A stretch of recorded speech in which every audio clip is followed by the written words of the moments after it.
সন্তানকে ভালোবাসো, কিন্তু অতিরিক্ত আদর দিয়ে নষ্ট করো না। ভালো থাকতে চাইলে সর্বদা আল্লাহর উপর ভরসা করো, মানুষের ওপর নয়। কঠিন সময়ে বন্ধু ও আত্মীয়দের সঠিকভাবে চেনা যায়। মূর্খ মানুষের সঙ্গে তর্ক না করাই ভালো। মূর্খরা যুক্তিসঙ্গত কথা বলে না। মানুষের অন্তর তার সমস্ত গোপন কথা বলে দেয়। ধৈর্য হলো ঈমানের অর্ধেক, সৌজন্যতা হলো ঈমানের অংশ। যেটা বদলাতে পারো না সেটার ওপর বেশি কষ্ট করো না।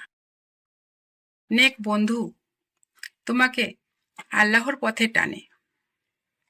ভুল করলে সাথে সাথে তওবা করো, আল্লাহ খুশি হবেন। দুনিয়ার সুখ ক্ষণস্থায়ী, আখেরাতের সুখ চিরস্থায়ী। বেছে নেওয়ার ক্ষমতা সবার আছে।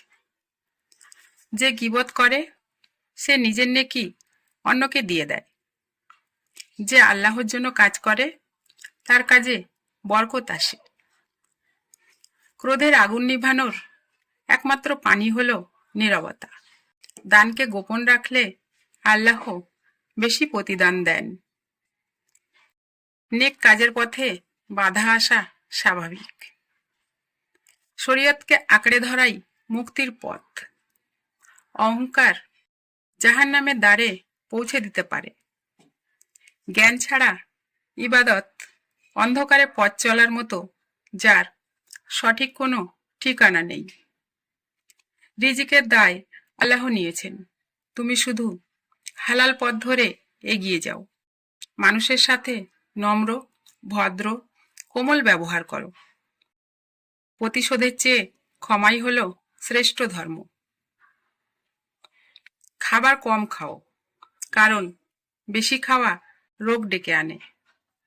নেকি করে তা ভুলে যাও, পাপ করে তা মনে রাখো, কারণ তওবা করতে হবে, না হলে শাস্তি অবধারিত। ঝগড়া করলে সত্যও পরাজিত হয়। কেউ তোমার প্রতি অন্যায় করলে অভিযোগ জানাও সৃষ্টিকর্তার কাছে। দেরিতে হলেও সঠিক বিচার পাবে। যা তুমি নিজে করো না তা করার জন্য অন্যকে উপদেশ দিও না। অল্প দান করতে লজ্জার কিছু নেই, ফিরিয়ে দেওয়ার চেয়ে অনেক ভালো।